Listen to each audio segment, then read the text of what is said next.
नमस्कार, शाम के 7 बजे हैं। खबर दमदार के साथ मैं हूं अनुपम। प्रदेश की हर छोटी बड़ी खबरों को लेकर के कन्नौज से बड़ी खबर आ रही है, जहां पर श्रद्धालुओं से भरी ट्रैक्टर ट्रॉली पलटी है। हादसे में 4 श्रद्धालुओं की मौत हो गई है, 15 घायल हुए हैं। गंगा स्नान कर लौट रहे थे श्रद्धालु। तस्वीरें आपकी स्क्रीन पर हम आपको दिखा रहे हैं। इसलिए गंग नहर के पास यह हादसा हुआ है, जिसके बाद वहां पर अफरा तफरी मच गई।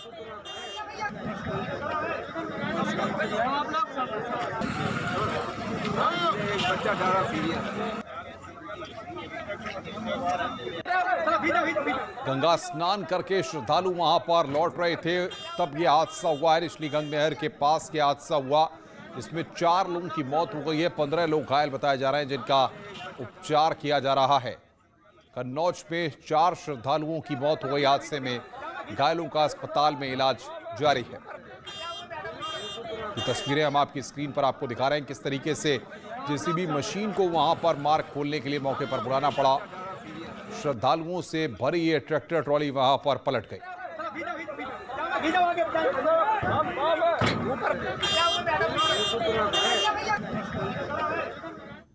आगे बढ़ते हैं। गंगा दशहरा पर गंगा स्नान करने से पुण्य मिलने की मान्यता है, लेकिन कोरोना के चलते यूपी और उत्तराखंड में गंगा स्नान पर पाबंदी लगाई गई थी। उसके बावजूद लोग मनमानी करते नजर आए हैं। कोरोना पर आस्था भारी पड़ती दिखाई पड़ी है और तमाम गंगा घाटों पर लोगों की भारी भीड़ उमड़ी। गंगा स्नान करने पहुंचे लोग कोरोना को दावत देते नजर आए। एक तरफ डॉक्टर और विशेषज्ञ चेता रहे हैं कि 6 से 8 हफ्ते के अंदर कोरोना की तीसरी लहर जल्द आने वाली है। ऐसे में लापरवाही बिल्कुल भी नहीं बरतें। 2 गज की दूरी का पालन करें, मास्क जरूर पहनें। लेकिन आज लोग जिस तरह गंगा घाटों की तरफ दौड़ पड़े, ये लापरवाही बहुत भारी पड़ सकती है। लापरवाही की 3 तस्वीरें हम आपको दिखा रहे हैं। ये फर्रुखाबाद, वाराणसी और हरिद्वार के गंगा घाटों की तस्वीरें हैं, जो इस वक्त हम आपकी स्क्रीन पर आपको दिखा रहे हैं। इधर प्रयागराज में केंद्रीय राज्य मंत्री साध्वी निरंजन ज्योति ने भी गंगा आरती की। इस दौरान संगम पर साध्वी निरंजन ज्योति के साथ संतों के अलावा काफी भीड़ दिखाई दी। हालांकि साध्वी निरंजन ज्योति ने मास्क लगाया हुआ था, लेकिन आरती के दौरान मौजूद ज्यादातर लोग बिना मास्क और सोशल डिस्टेंसिंग के दिखाई दिए।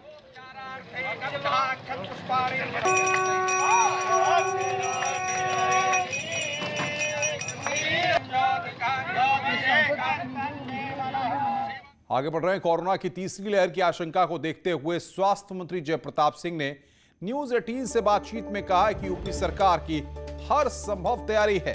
हर मेडिकल कॉलेज में 100 बेड के पीडियाट्रिक आईसीयू यानी पीकू तैयार किए गए हैं। कुछ सीएचसी और पीएचसी पर भी 6 से 8 पीकू बेड की व्यवस्था रहेगी।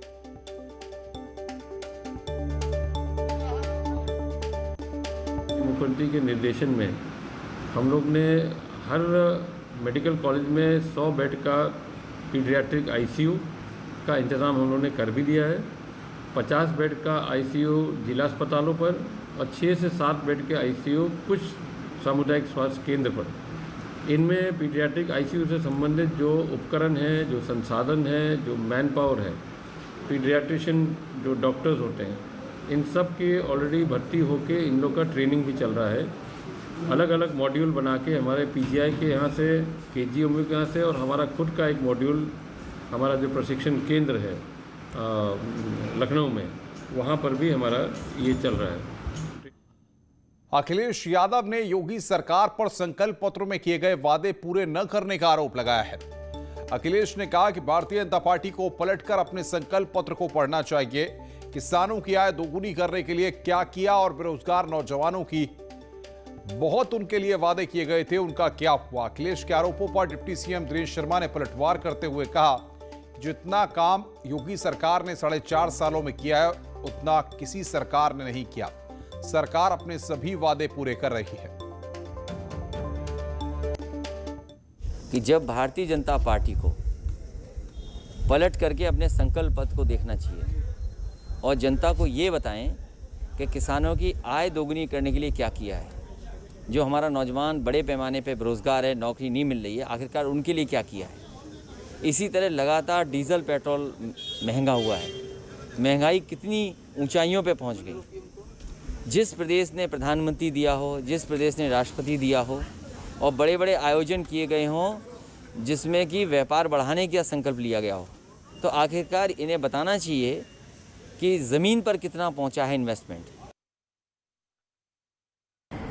जिन लोगों ने विपक्ष के खुद से कोई वादा पूरा न किया हो, उनका भारतीय जनता पार्टी के बारे में, भारतीय जनता पार्टी की सरकार के बारे में हास्यास्पद लगता है। और मुझको लगता है कि योगी सरकार ने जितना काम किया है 4.5 वर्ष में, उतना पिछली किसी सरकारों ने नहीं किया होगा। किसानों के लिए, युवाओं के लिए इस सरकार में सबसे ज़्यादा काम किए गए।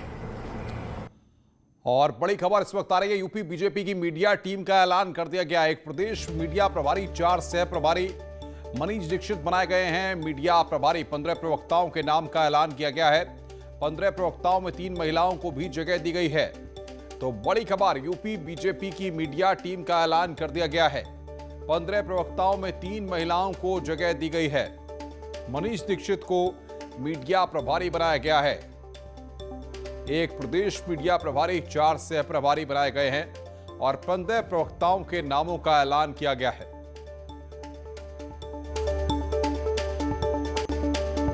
बड़ी खबर इस वक्त आ रही है फर्रुखाबाद से, जहां पर पटाखों से मकान में विस्फोट हुआ है।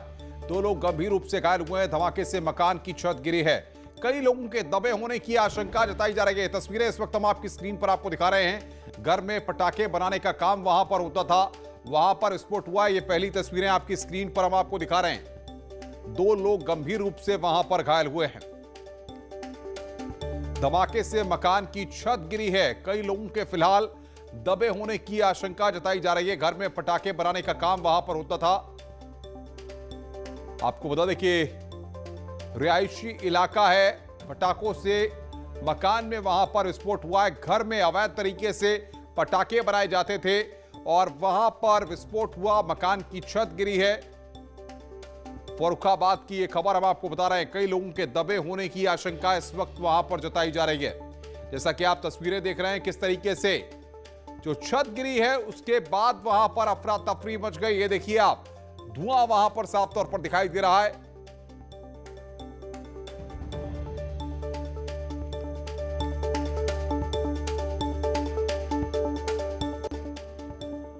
आगे बढ़ते हैं। उत्तर प्रदेश सरकार अब भुखमरी और बेरोजगारी से निपटने के लिए जनसंख्या नियंत्रण के कानून का फॉर्मूला लागू करने की तैयारी में जुट गई है। इसके चलते राज्य में 2 से अधिक बच्चों वाले अभिभावकों को कानून लागू होने के बाद कई दिक्कतों का सामना करना पड़ सकता है। राज्य विधि आयोग की ओर से कानून का मसौदा बनाना शुरू कर दिया गया है। इससे साफ है कि जनसंख्या नियंत्रण के लिए अब कानून तो बनेगा ही, हालांकि 2 से अधिक बच्चे होने पर सजा का कोई प्रावधान नहीं होगा।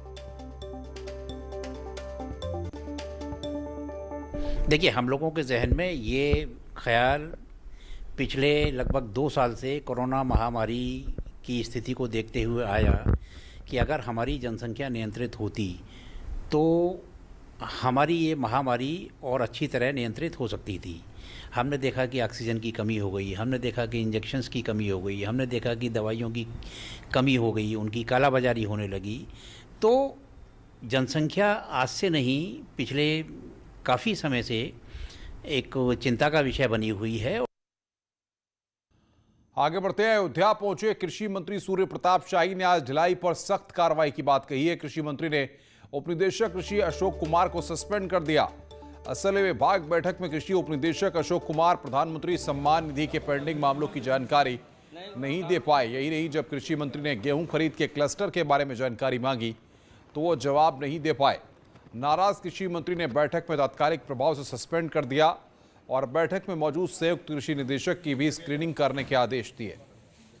अयोध्या जनपद के डिप्टी डायरेक्टर अशोक कुमार को तात्कालिक प्रभाव से निलंबित कर दिया जाता है। इन्हें पीएम किसान सम्मान निधि के पेंडिंग कैंसेज की जानकारी नहीं होने के कारण और साथ साथ में कितने खरीफ के क्लस्टर यहाँ पर हैं उसकी जानकारी न होने के जो जिम्मेदारी पूर्ण दायित्व हैं उनका निर्वहन न किए जाने की वजह से उन्हें तात्कालिक प्रभाव से निलंबित किया जाता है। और यहाँ के ज्वाइंट डायरेक्टर की भी स्क्रीनिंग की जाएगी कि क्यों न उन्हें जो है डिपार्टमेंट से बाहर कर दिया जाए। आगे बढ़ते हैं। कानपुर में शिवराजपुर थाना क्षेत्र के बर्राजपुर इलाके में दबंगों ने एक युवक की पिटाई कर दी। पिटाई से घायल युवक की इलाज के दौरान मौत हो गई। घटना 10 जून की बताई जा रही है। युवक की पिटाई का वीडियो सोशल मीडिया पर वायरल हो रहा है। घायल युवक की मौत के बाद क्षेत्र में तनाव का माहौल है। इसके चलते पुलिस कमिश्नर ने कस्बे में भारी पुलिस बल को तैनात कर दिया है। वायरल वीडियो के आधार पर पिटाई करने वाले दबंगों की पहचान की जा रही है। पुलिस जल्द गिरफ्तारी का दावा कर रही है। अब हम आपको मारपीट की 3 तस्वीरें दिखाने जा रहे हैं। पहली तस्वीर आप विंध्याचल मंदिर की देखिए, जहां पर पुलिस वालों ने मंदिर के एक पंडा की पिटाई की है। वीकेंड लॉकडाउन की वजह से मंदिर में दर्शन पर रोक लगी हुई थी, लेकिन पुलिस वालों ने नियम तोड़ते हुए दर्शन कराने की जिद की, इस पर विवाद हो गया। दूसरी तस्वीर आप ललितपुर की देख रहे हैं, जहां पर जमीन के विवाद में महिलाओं के 2 पक्ष आमने सामने आ गए और मारपीट हुई। वीडियो करीब 1 सप्ताह पुराना बताया जा रहा है। तीसरी तस्वीर मथुरा की, यहां पर पैसों के लेन देन में हुए विवाद में पंचायत हुई। पंचायत में ही 2 पक्ष भिड़ गए और लाठी डंडे चलने लगे। मारपीट से 2 लोग गंभीर रूप से घायल हो गए हैं।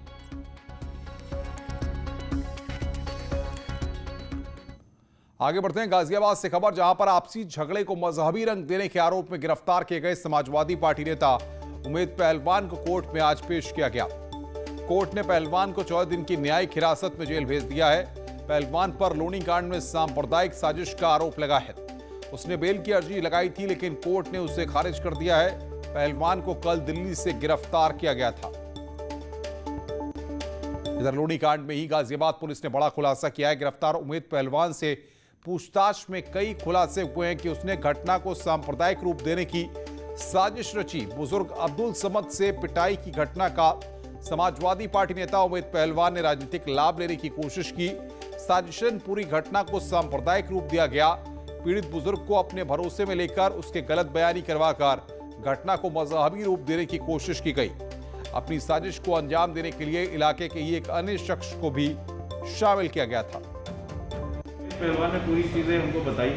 शुरू में उसने हमें ये गुमराह करने की कोशिश करी कि ये सारा घटनाक्रम उससे झूठ बोला गया। जो पीड़ित व्यक्ति जिनके साथ मारपीट हुई, उसने इनसे झूठ बोला और इनके साथ धोखा किया, जिसकी वजह से ये गुमराह हो गए। लेकिन जब हमने सिलसिलेवार पूछताछ करी तो उमेद पहलवान ने फिर अपना सारा जुर्म कबूला और बताया कि इस सारी चीज़ों को इन्होंने अपने एक स्थानीय साथी के साथ मिलकर के प्लान किया और पीड़ित को भी इन्होंने सजेस्ट किया कि क्या इसमें कैसे करना, अज्ञात को करना है और जंगल के बारे में लिखना है। और ये तहरीर इन्हीं के द्वारा जो दी गई है इन्हीं के द्वारा लिखी गई, इन्हीं के घर पर लिखी गई और उसमें जानबूझ के बात इसलिए गायब की गई ताकि ये ना पता चल सके कि मारपीट किसने करी है और उसका राजनीतिक लाभ उठाया जा सके। शुरू में भ्रम की स्थिति पैदा की जा सके। अगर शुरू से ही लिख दिया जाता कि ये घटना किसके द्वारा की गई है तो उसका कोई लाभ उठाने का मौका नहीं मिल पाता। खबरें और भी हैं, फिलहाल एक ब्रेक के लिए, ब्रेक के बाद जल्द हाजिर होते हैं।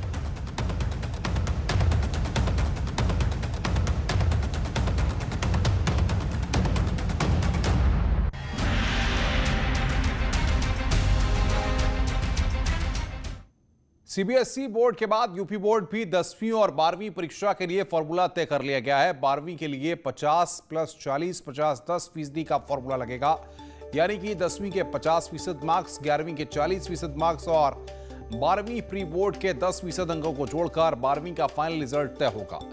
बात हाई स्कूल की करें तो हाई स्कूल में 50 + 50% का फॉर्मूला लगेगा, यानी कि 9वीं के 50% अंक और 10वीं प्री बोर्ड 50% मार्कशीट फॉर्मूले को सीएम योगी ने अपनी मंजूरी दे दी है। जो सीबीएसई बोर्ड का पैटर्न है और जो माध्यमिक शिक्षा परिषद का पैटर्न है वो अलग अलग है।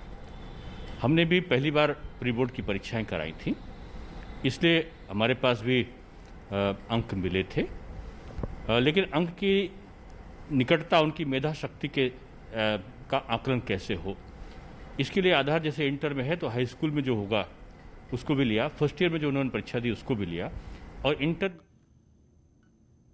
आगे बढ़ते हैं। 7वां अंतर्राष्ट्रीय योग दिवस कल पूरे उत्तर प्रदेश में डिजिटल प्लेटफॉर्म के माध्यम से मनाया जाएगा। प्रदेश के आयुष मंत्री डॉक्टर धर्म सिंह सैनी ने कहा है कि कोरोना की जटिलताओं के चलते इस साल भी अंतर्राष्ट्रीय योग दिवस डिजिटल प्लेटफॉर्म पर आयोजित होगा।